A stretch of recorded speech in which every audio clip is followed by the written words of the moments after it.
All right, I'm going to go ahead and get started. Welcome everyone to today's webinar on piloting natural capital accounts for the United States. I'm Sarah Mason, and I'm one of the coordinators of the National Ecosystem Services Partnership, or NESP. And I'm really glad you could all take the time to join us today. Before we start, I wanted to touch on a few updates that this community might find interesting and useful.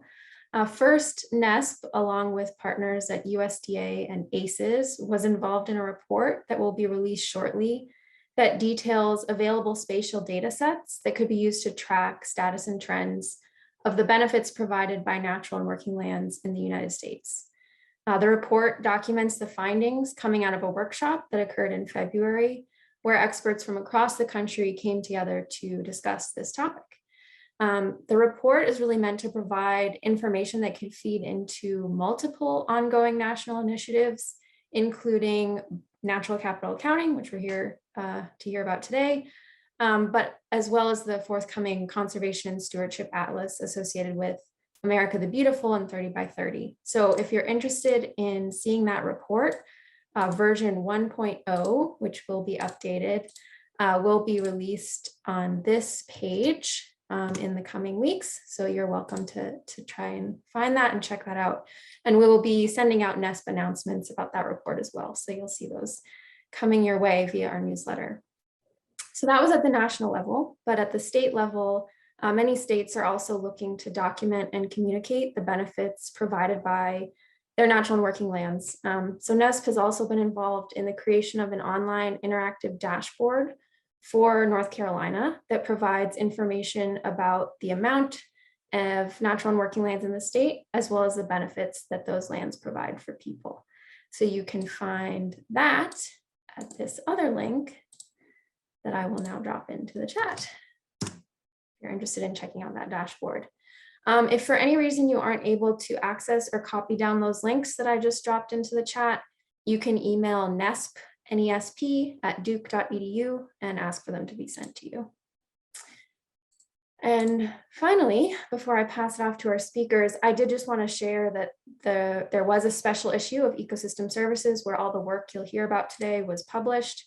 If you're interested in taking a closer look at that, you can do that at this link and check out some of the details.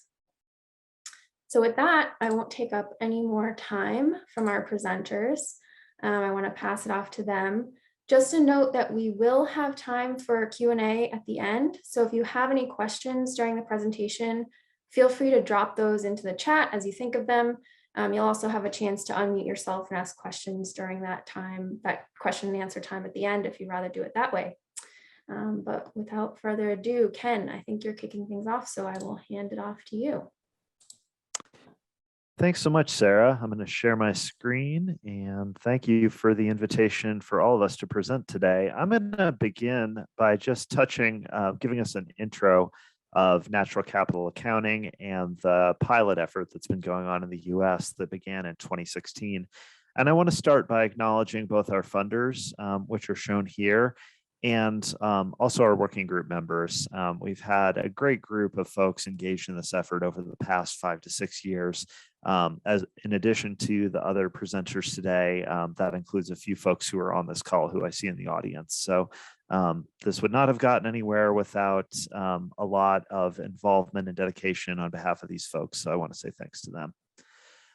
This image on the right shows something that I think is interesting, and it's from one of the special issue articles that Sarah just mentioned. It's from the synthesis paper, and it shows effectively, you see lots of logos here, and that basically is indicating that the US government statistical system is relatively fragmented relative to some countries. Some countries have a single agency that take care of statistics for the entire government, and that's not the case in the US. We have statistical agencies, environmental and science agencies, space agencies, we have NASA, of course. All of those need to come together to play a role in developing natural capital accounts. So this working group that I'm going to talk about and that we're going to present the results of today includes representatives from across the government, and building those collaborations is as essential as doing the science, I would argue, in starting to pilot and show the way towards what accounts look like in the US. What is natural capital accounting? Well, this grows out of the system of national accounts, which is an international standard developed by the United Nations with the goal of providing a standard set of methods so that countries can compile their economic data and have it be comparable around the world. Of course, we've known for decades, since really the early days of accounting for gross domestic product, that GDP is an incomplete picture of the economy and the value that that comes into our lives from different types of capital. And as a result, about a decade ago, work began in earnest to try to formalize what's been known as the system of environmental economic accounting. This actually has its roots in the early 90s, but it's within the last 10 years that things have really taken off with it. And so the SIA Central Framework, as it's called, was approved in 2012. And the SIA Central Framework measures stocks of natural resources and the flows of value that they provide to the economy. Things that are already included in the economy, but whose value isn't really fully accounted for. And that includes things like agriculture, forests and fisheries, land and water, energy and minerals. So all of that became a statistical standard in 2012. More recently, however, the SIA ecosystem accounting standard was developed and approved about a year ago. And SIA is intended to capture ecosystem services, which still lay outside of the world of the central framework. So the work we're going to present today covers some of both central framework and ecosystem accounting. And really the key pieces of these are that we want to be able to track natural resources and their value to the economy over time. We want to be able to do it at multiple spatial scales, and it needs to be compatible with our economic accounting data. And there's real value in doing so, as hopefully our talks today will show. SIA ecosystem accounting, I'll spend a moment to talk about this because it really links to ecosystem services and NESP. The idea behind SIA is to give a full view of the extent of ecosystems and how those are changing over time, the condition of ecosystems, and the services that they provide to people in both physical and monetary terms. So all of those are accounted for. Each of these ovals is essentially a different type of account that can be built in within SIA, as well as accounts for things like land, water, carbon, and biodiversity, which we know we need to track to look at both sustainability, environmental health, and to track important inputs to the economy. SIA is being increasingly used around the world. This image is from an article that came out 2 years ago, and amazingly is already pretty dated, just being 2 years old. So, but it does give a view of some of the countries that were early adopters of SIA, and the US has been a little bit later to the game than some countries. But the work today represents some important efforts to catch up in that regard. And I mentioned that SIA was adopted as a statistical standard just about a year ago.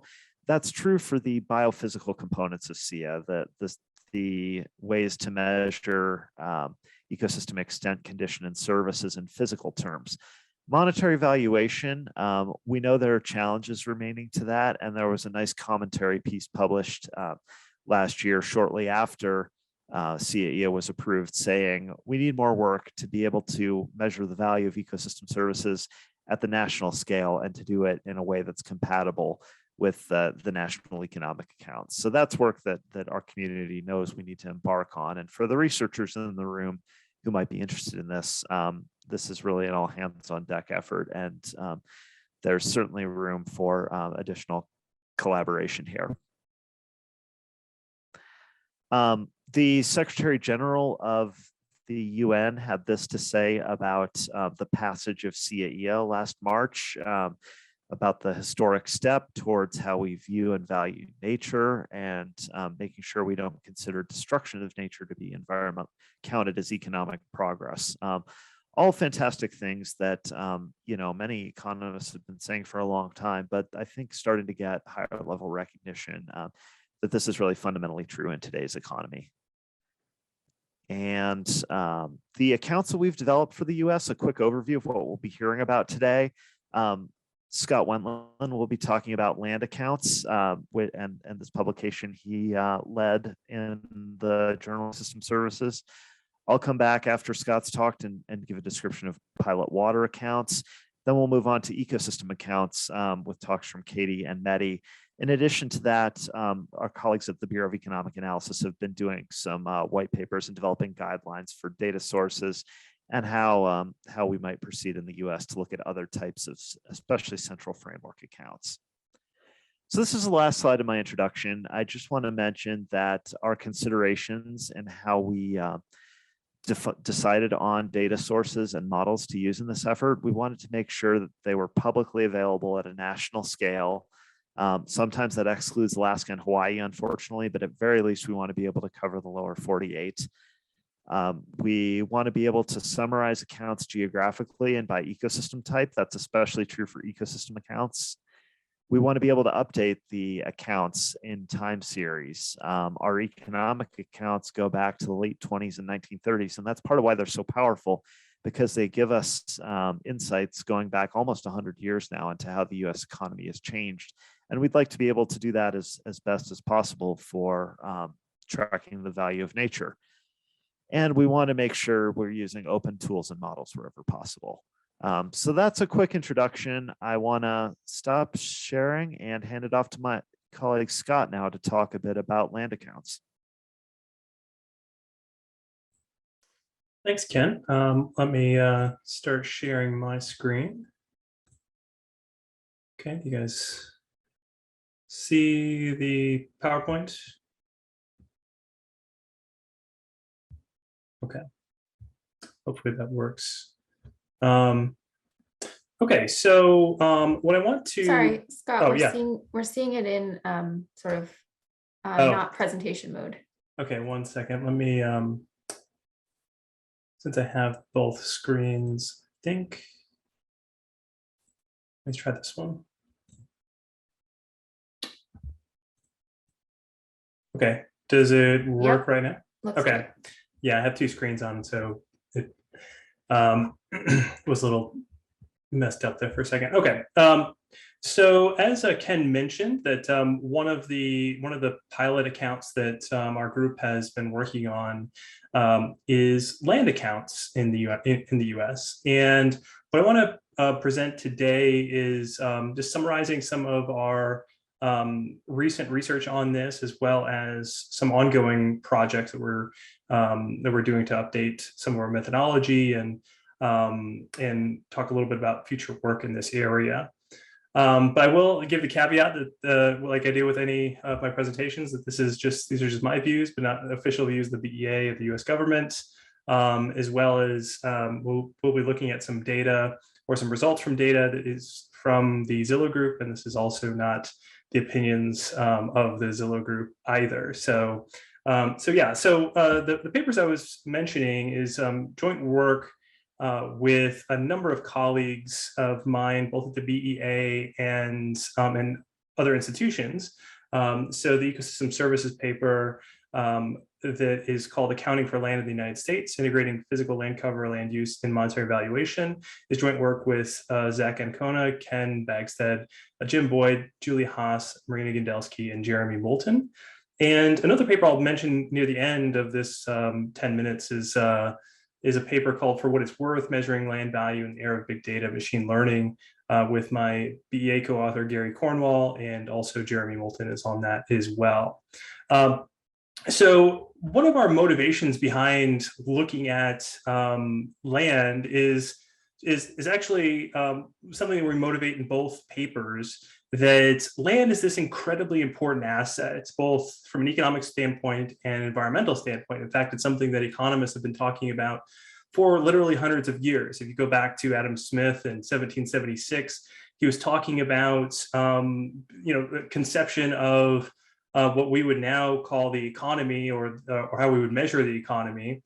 And when he was talking about different sectors or aspects of the economy, he was, talking about things like labor and capital, as well as natural resources and land. And And certainly land has been part of the conversation for economists and for ecologists, and basically, everybody think about the economy of the environment for hundreds of years, and yet it's still, and as I'll talk about in just a second, it's not exactly appropriately accounted for in the national accounts.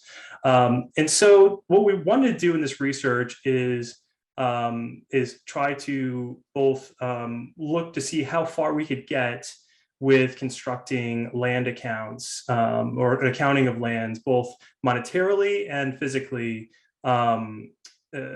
with existing data. And so I'll talk more about these results here. That in our initial research, we found that yes, it was, in fact, it's land in the United States is worth quite a bit. At least one estimate was about $25 trillion as an asset, which includes valuing both residential land as well as commercial, industrial, and agricultural land at about close to $20,000 an acre, and for agricultural land, about $4,500 an acre in 2015, 2016. But the reason why we're doing this is that, and Ken mentioned the system of national accounts, is that if you squint at some of the national accounts like GDP, you might find some natural capital assets or the flows from those assets sort of within some of what we conventionally measure within GDP. So land is part of buildings, is part of structures, and the value of that and the flow of services that come from that measured in rent. But it's only indirectly found. You can't really find many direct measures of land in GDP, or if you look to capital goods and fixed asset accounts within the BEA, that you'll find produced goods like consumer durables, structures, and capital equipment.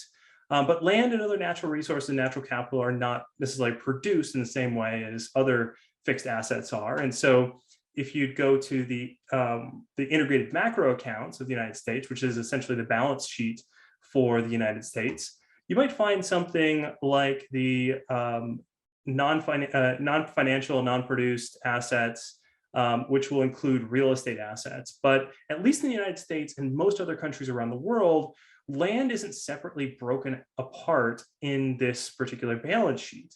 And so for most countries, including the US, we don't have a really good accounting of what land is worth, both across the economy and from an environmental perspective. And so so that's even called for to be in the traditional economic accounts.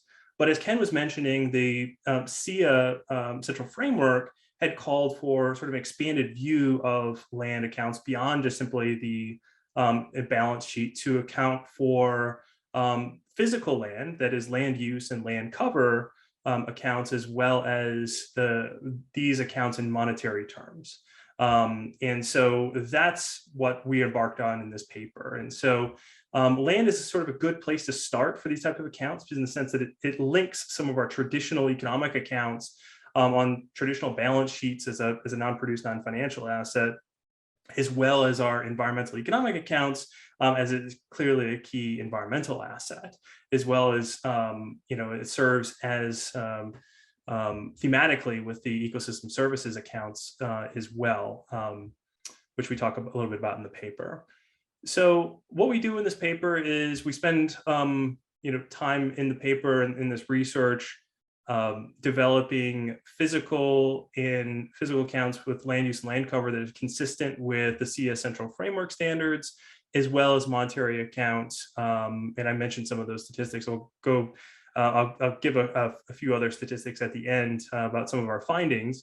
But for now, I want to go through a few of the figures and some of our methodology first. So on the physical side, we have published in this paper using some existing data from a number of different data sources to put together some accounting of national land use for the lower 48 states, as well as national land cover, that we can use in a consistent way with our linking it to monetary valuation. And so we can align the land use and land cover data with with valuing those categories of land. And so we spend a lot of time narrowing down how land is used to try to have those fit with the data that we had from Zillow on monetary valuation, which I'll talk a little bit more about in just a minute. But we also, just from physical terms, we showed a little bit in the paper how looking at land cover change over time can also give you new insights. And one of the reasons why the CO Central Framework has both land accounts in physical terms as a companion to the monetary term. So we go through that in the paper.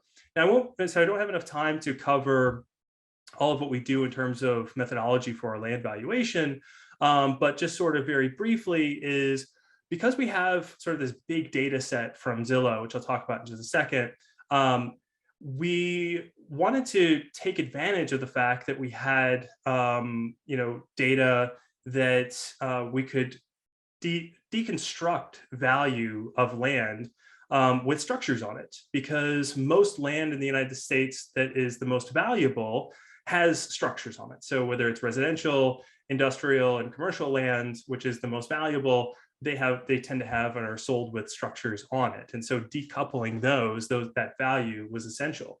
Now, one of the reasons why we didn't just use the vacant land transactions is because at least vacant land, some papers have done this, but given that there's relatively few sales of vacant lands and the sales that are sold are very much different than land that's not sold, we went with modeling the data that is the most commonly observed in markets, which is with structures on it.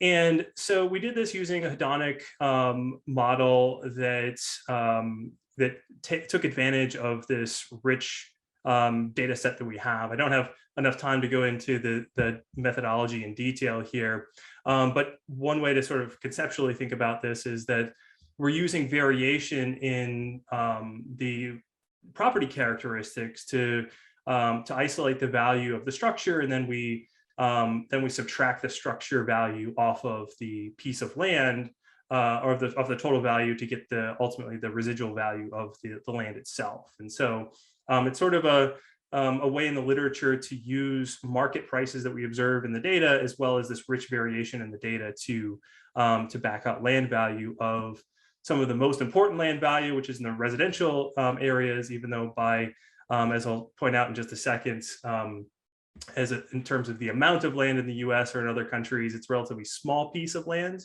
that's devoted to residential uses, but it's some of the most valuable land in any country. So we spent a lot of time trying to model that. So many of you are familiar with Zillow. So if you go on Zillow and you look up your own house, you may find lots of different characteristics, and we have all of these different characteristics. Not all of them. We don't have the Z estimates, but and some other data that they have on their website. But we do have a lot of characteristics about the physical property, not only of residential land, but some of these other land types, including a lot of agricultural land as well. And so we use this data from all over the US. We have characteristics and property-specific data for all 50 states, but we only have a market price data for about 36 of those states. So the states here in gray are states that we don't have price data for, which we would need to fill in later if we were to use this for producing a regular national account like Ken was talking about. So here are some of the results, and it's a little small to see, but you can go to the paper to see the results in more detail. But we break down these land use categories by residential, different types of residential, commercial, industrial, and agricultural, and that you'll see that in each of these regions, the agricultural is by far the largest land use of the ones that we were estimating. But its value is because so much of it is much less than some of these other land types. But we do find a sort of a general takeaway that land is certainly an important asset, and we found if we look at the value over various time series, and you can get a lot of powerful information about the value of land in sort of a macro sense, Or you can also zoom down in sort of a micro sense, and this is what we tried to illustrate with this data, is that since we were valuing land at the property level, that we could aggregate at different levels of geographic and spatial quality. And this is looking at the value of census tracts in the bottom left corner near the greater Denver area. And we, in the other panels, you have land use and land cover data. And what we talk about in the paper is that you can, by combining and linking these data, you can yield some new insights about how we view land use and their interplay between the physical and the monetary characteristics. So just to finish up here, our extended work that we're trying to do in my latest paper on this is to apply machine learning methods, gradient boosted trees and random forest models to valuing land. We used a linear hedonic methods to create these estimates of land value for the ecosystem services paper. But we're exploring ways in which we can sort of reduce some of the error in the prediction using these models to take into account nonlinearities, as well as some flexible aspects of these models that we would need to apply to big data. And so far, the results have looked very promising, and it's looked like it's a very sort of novel way to get the most out of this kind of data. But that being said, even though we have very rich data in the Zillow data source, it's a data source that's not going to be around forever. Zillow is going to not be providing this data to folks in government or universities anymore. But even if they weren't, there's still gaps in this data that we need to fill from other sources, not only on the residential side, but also data from other sources on the non-residential value non-residential land as well. And so sort of what's on the horizon for land accounts is that given that the methodologies have been fairly well developed and there's a thick literature on land valuation, that we feel relatively comfortable about where methodologies are with valuing land and with quantifying land in terms of land use and land cover. And as a result, we're developing proposals to add land estimates to the balance sheets of the non-produced non-financial assets, to have a separate breakout of that for the SNA accounts and for the CS Central framework, to further develop these physical and monetary land accounts for future development as a satellite account for for the BEA. So those are sort of on the horizon. We don't have those. We hope that those will be moving forward in the coming year or so. And I would be glad to update the group or update you guys on that at a later date. So that's all I have. Hopefully I didn't run too far over my time, but I will hand it over to Ken to talk about water.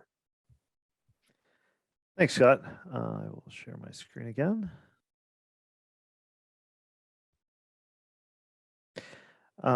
So moving on to water, SEA Water is actually a very well-established system. It actually predates the central framework, and so it's been used quite a bit around the world. And again, this is the first pilot effort at that in the United States.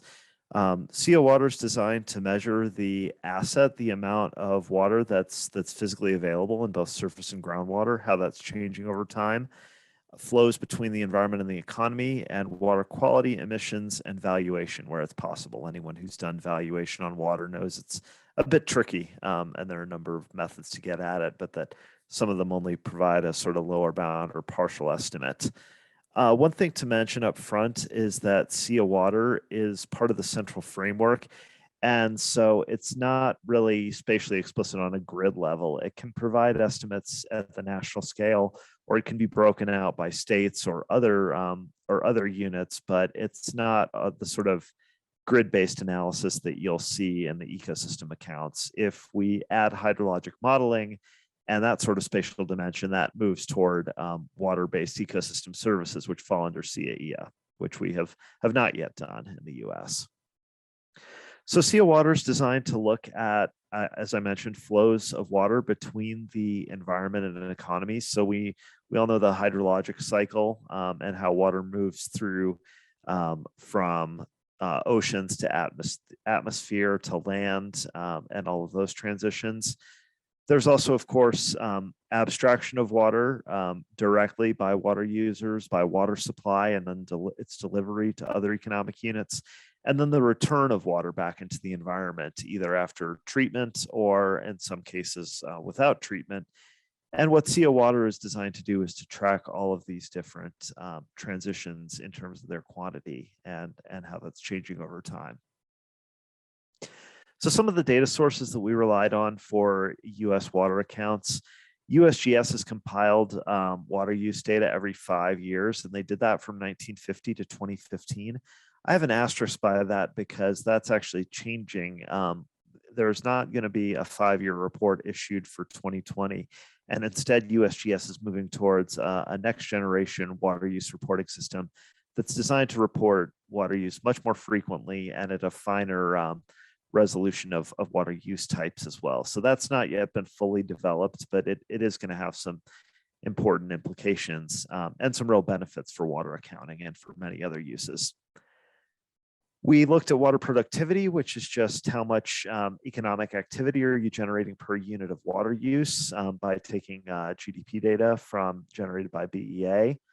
We use USGS data to look at surface and groundwater quality and how those are changing over time. And we pulled data from EPA about water emissions by particular water users. I'll give some brief examples of all these in the slides ahead. So these slides on the right, or these images on the right, show state level water productivity, how much economic activity we're getting per unit of water use, and how that's changing over time from 2000 to 2015. So which states have had the greatest gain in water productivity. That's happening almost everywhere because in nearly everywhere, the U.S. is, with a few exceptions, the U.S. is becoming more water efficient, less water use. Water use overall peaked in 1980 and has been declining since then through 2015. However, we also need to measure things like water coming from groundwater and its sustainability. And at the same time as total water use has been declining, groundwater use in most cases has been increasing. And that's shown in this map on the upper right. And this lower map shows the total change in water use. And again, we can see with a few exceptions, these are mostly negative numbers. So that's well, that's a good story for water pressure on the environment, but doesn't tell the full story around things like drought and groundwater use sustainability. So this gives us a part of the answer, but not the full answer, I think, around sustainability of water use. Water accounts generate tables, just like some of the examples that Scott showed for land. We get tables, for instance, showing changes in water use over time by different economic units. We can look at that on a more detailed breakdown in terms of the transitions between the abstraction of water from the environment, the supply of water from one economic unit to another, for example, from water treatment plants to different users, and then the return of water to the environment are all accounted for in these tables. And then one final example of a table, this one on the bottom, is showing water emissions accounts by industry. So how much of major pollutants are produced by some of the major industries in the US for the year 2015. You saw the figure, the sort of schematic figure from the CS Central framework. These are the gross numbers for the United States about how much water withdrawal we have in different sectors, how it moves between different parts of the economy, and how it's returned to the environment. There are a few gaps here, as you can see, that some things that aren't reported, at least not consistently. And so we know where the gaps are and where this needs to improve over time. And we also did some expert elicitation to look at how water quality impacts economic uses. So some figures on the top that show how particular water users, in this case, for example, aquaculture, are affected by certain levels of water pollutants and that are regularly measured in the US. And so we can look at both the impacts to water users and at the impacts that different water users can have back on the environment. So in terms of water quality. And so what this is really intended to get at is that we need to have a tighter coupling of an understanding of water quality impacts on the environment, and on the flip side of different water users' impact on water quality. Finally, there are a number of uses in water resources in water accounts for decision making, which are listed here. I'm not going to go through all of these, but they're outlined in our paper. And quite a few cases where water accounting data has been used in other parts of the world for some of these different uses, and where it might be useful in water management in the US. Where might we go in the future with this? Scott gave a description of the machine learning version of land accounts. And so similarly, we want to think about what are the next step for, in our case, for a water accounts 2.0. One of the things we know was a gap was better physical supply and use data. We want it to be more frequent than every 5 years, which I mentioned that we're moving toward, and we want to get more specific about the categories of water use. And what this would let us to do is to develop really detailed accounts of water productivity. And with more frequent data, we could look at, for instance, dry and wet cycles, and look at how water use is changing, and get a better look at sort of drought stress type issues in relation to water use.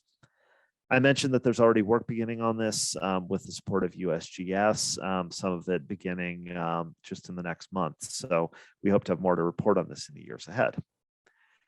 I mentioned we want to get a better coupling between our understanding of water pollutant emissions and actual water quality, and really to look at the full chain of water quality impacts.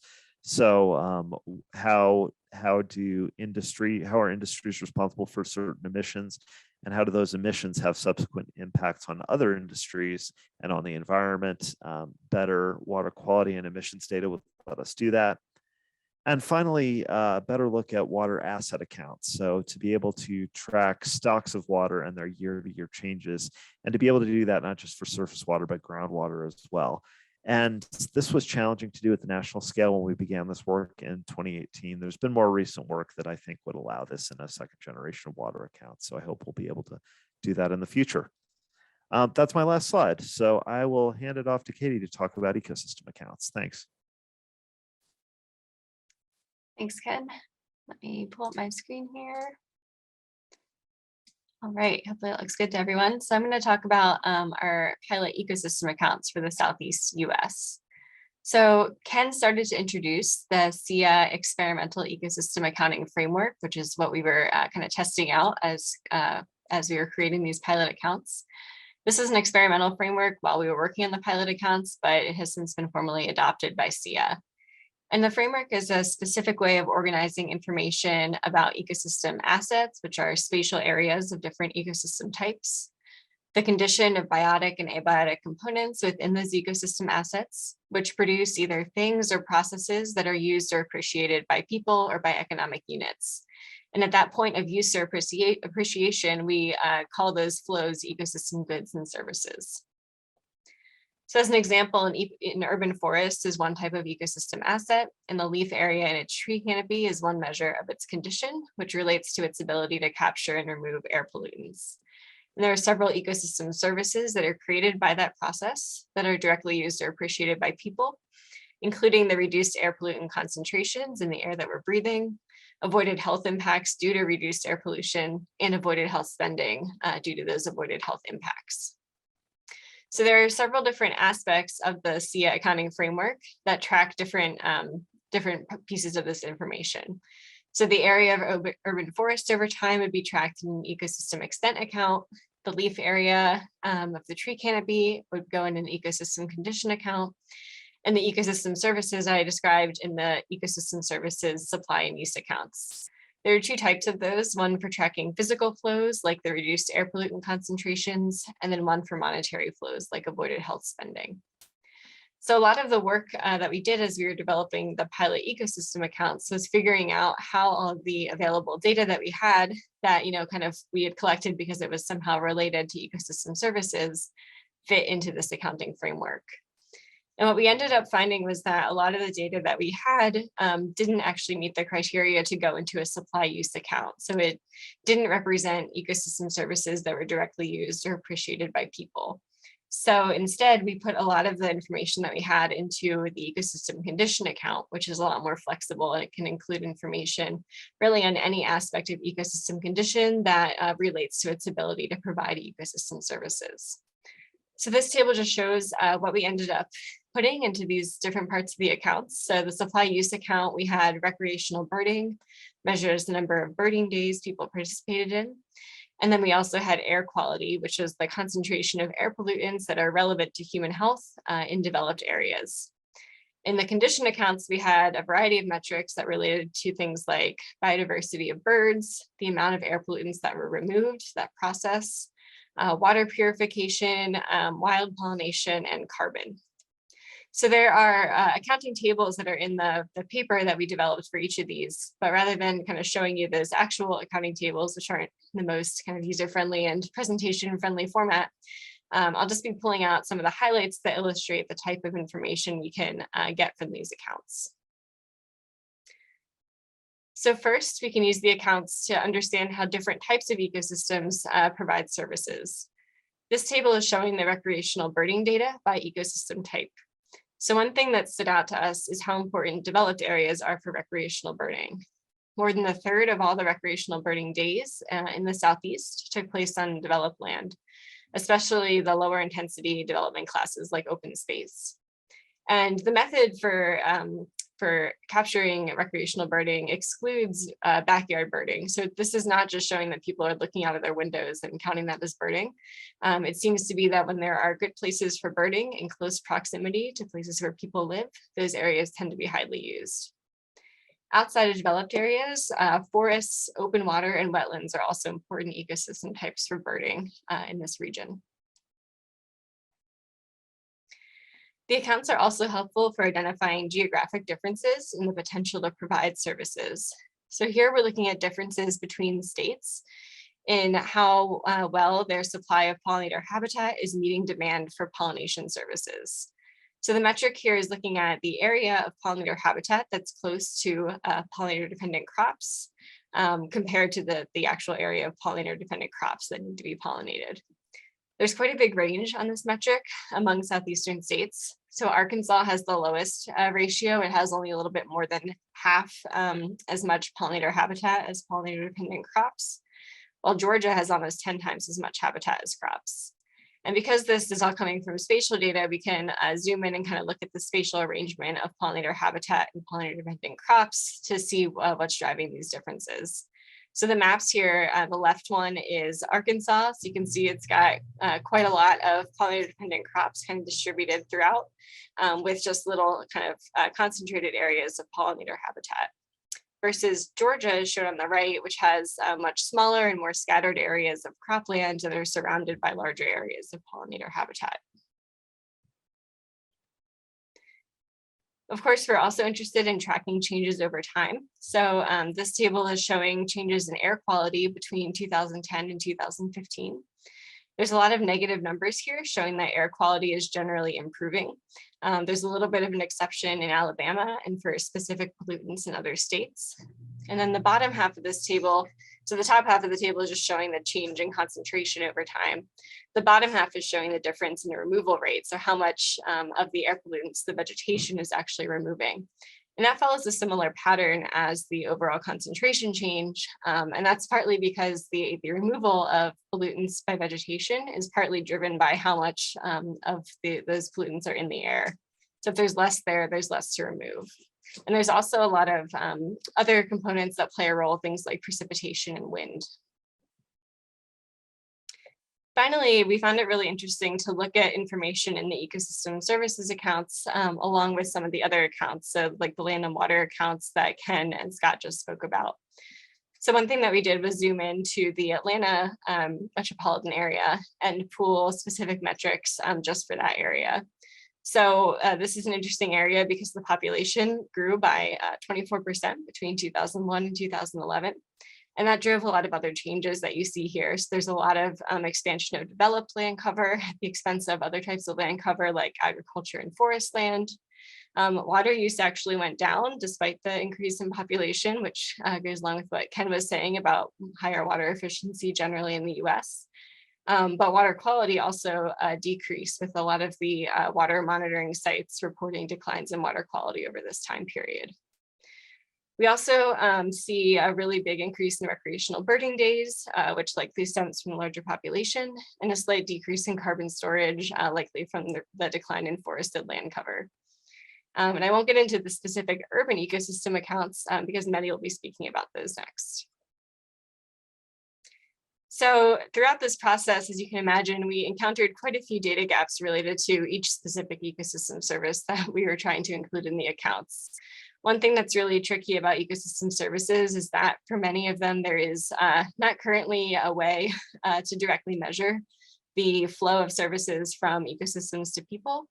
And so that's where models come in, and there are models for some of these. We use some modeling efforts in the pilot accounts, but when we're trying to make these accounts for such large areas, there are lots of challenges with using and validating these predictive models in such extensive and heterogeneous areas. And when we do have adequate models, they often take a lot of time and energy to use, and in some cases aren't publicly available.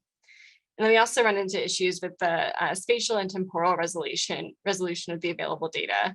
So it's really important to have high spatial resolution data because we need everything to be able to kind of track it down to the original ecosystem asset type that creates the service. And then temporal resolution allows us to update the accounts and be able to track those changes over time. Luckily, there is a lot of work ongoing that will allow updates and expansion of the ecosystem accounts.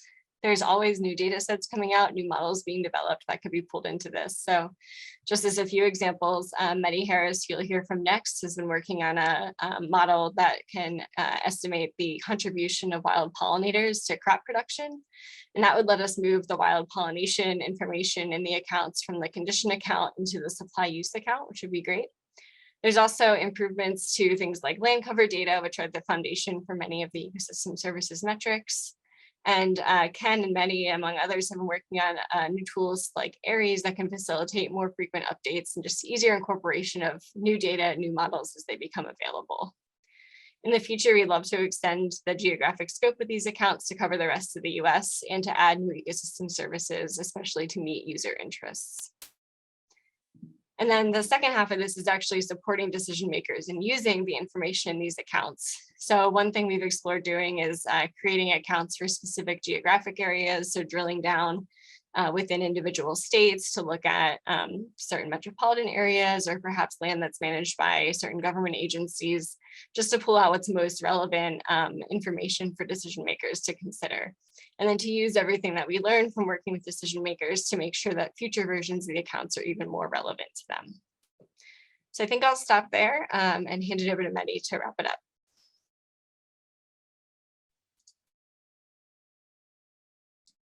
Hi there, thank you, Katie. I appreciate all the presentations. Happy Friday, everyone. I'm Mehdi Heris, and I am working as a planner and faculty member at Hunter College of City University of New York. And when I was a postdoc, I worked with Ken and Austin on the Urban Accounts project, and I'm going to talk about two of the models that we developed for urban accounts.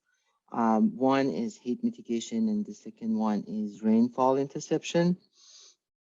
And I'm going to explain some of the details, and I would like to move to the next steps because I have some thoughts for those, and because everyone else also covered so many of the basics of SIA and the way we are putting together the data.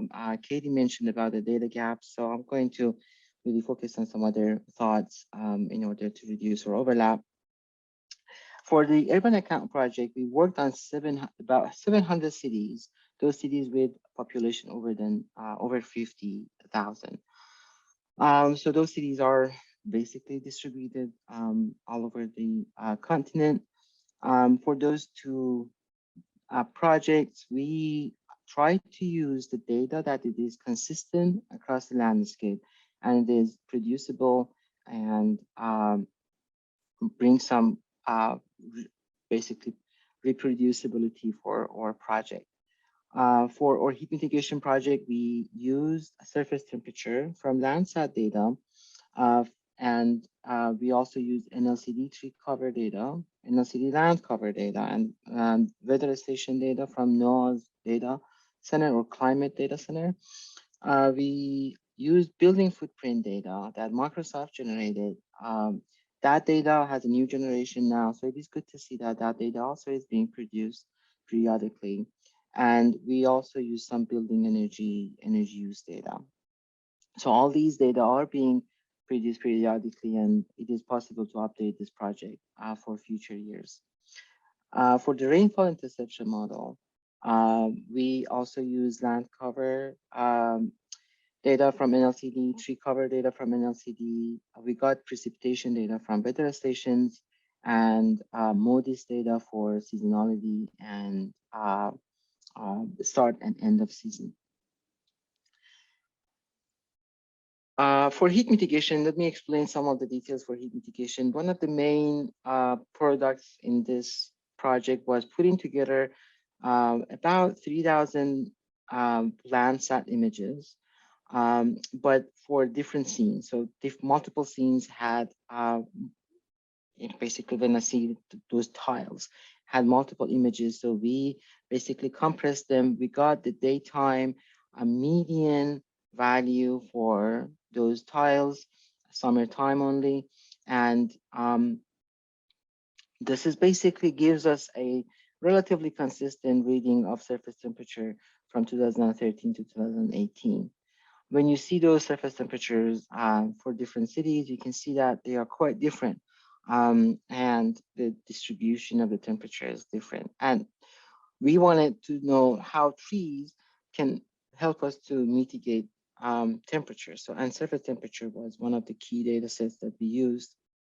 To pair that with ambient temperature, because surface temperature is a proxy for heat, but it's not exactly urban heat data. We also used about more than 3,000 weather stations out of 56 registered weather stations in the country, because some of those weather stations don't have data consistently. Some of those weather stations are not online. We ended up using basically 3,000 of those. In terms of the special data units and ecosystem accounting areas, the special data unit was the accounting area first was urban areas from census, and for unit we used 30 meter cell size as the special unit. So we could aggregate 30 meter cell size for different types of areas. We chose urban areas in this case, but you can, for example, think about watersheds if you want a different ecosystem accounting areas or states or counties. The heat model basically tries to understand how trees mitigate heat. And when we talk about heat, we really mean ambient temperature. But to understand how ambient temperature is affected by trees, we use surface temperature as an intermediate variable. So we basically built two regression models that takes urban tree data, understands how they are affecting surface temperature, and then we built a model to understand how surface temperature is affecting ambient temperature. This is the process of the model. I don't expect anyone to understand what's going on here, but there are a few key things here. First, our input data are here. We use all those data consistently for all ecosystem accounting areas. Then we have two basically models. The first model measures the impact of surface temperature and ambient temperature, and the second model measures the impact of trees on surface temperature. And then we couple those models we apply some constants or some basically coefficients to understand how cooling is being calculated. And based on the amount of cooling, we calculated the amount of energy that is being saved or basically avoided. And also based on that energy, we monetize the value of urban trees in this case. So it was this model based on 2 linear regressions, also is using some assumptions for cooling factors and for energy use rates. Eventually, when we put all those models together or all those values together, we calculated the amount of energy that it is saved because of avoided energy, cooling or air conditioning systems. And that it has a wide range in the country. Some cities have, we normalize it per housing unit. So you can see that in different cities, you have different ranges of saving. The benefits of trees in urban areas. In 2011, we calculated about $500 million dollars, and for 2016, about 530 or about 540. These are underestimations because most of our assumptions were very conservative, and we tried to just stay on the lower end of the spectrum. In terms of rainfall interception, we followed almost similar process. We started with ecosystem accounting areas. We chose the weather stations in those accounting areas, and we got the precipitation for those areas. We got leaf area index from Sentinel images. We got tree cover data from NLCD tree cover data, and based on a simple interception model, we calculated the amount of water that can be stored on the trees based on the size of the storm, every individual storm of the year. And then we connected that to cities that are using combined sewer systems. And our assumption was that in those cities, trees are reducing the runoff, storm water runoff, and therefore cities will spend less money for treating water, and that means they can save some money because having less storm water, and that's how we monetize the benefits of trees in this case. For this service, we calculated about 400 million for 2011 and slightly less for 2016. These are based on the individual storm patterns. So different years could be different. It doesn't mean that we have less tree cover in 2016. It means that the storm pattern was different in that year. When you calculated those values for cities, you can see that cities with CSOs are blue circles here, and we could tell how much water basically we saved in terms of avoiding the stormwater treatment. Those numbers can be represented in this table. Again, the cities are sorted by population, and one of the things that we did in this project was propagating the error for different models and for different steps in the process, so we could create a range of value with 95% certainty. We provided a lower confidence interval and upper confidence interval for estimate. So that also, I think, was an important feature in our project. Everyone explained the SIA standard, and we tried to create the same tables with the same formats. We used land cover as a proxy for ecosystem types, and we aggregated the values based on the ecosystem account. So based on the tables, so this is a supply table that shows where the ecosystem service is produced, and we use we also created use tables that shows which sector benefited from that use. For example, for stormwater, we know that cities benefited from that, but for urban heat, it was quite diverse because of the different types of land use. I have some thoughts about the future steps. So I'm a planner and I try to put on my urban planning hat here and take a little bit different approach. But some of these thoughts are also common among other accounts and other people also mentioned. But one issue is periodic um, data. We need to think about data strategically and think which data sets are going to be available, and we should use them to be consistent for different years. We need to create data pipelines that takes those data and combines them and prepares base layers for us. For example, Landsat data is available in theory every 16 days for every city, but you need to have an algorithm that processes those data, those images, and then creates, for example, a surface temperature for you. So you need a data pipeline that automatically generates those values or those layers. Decision making is important because if we expect to use these tables and these knowledge in decision making process, we need to understand what the decision spaces in the cities. We need to understand and think about what are the needs of local governments.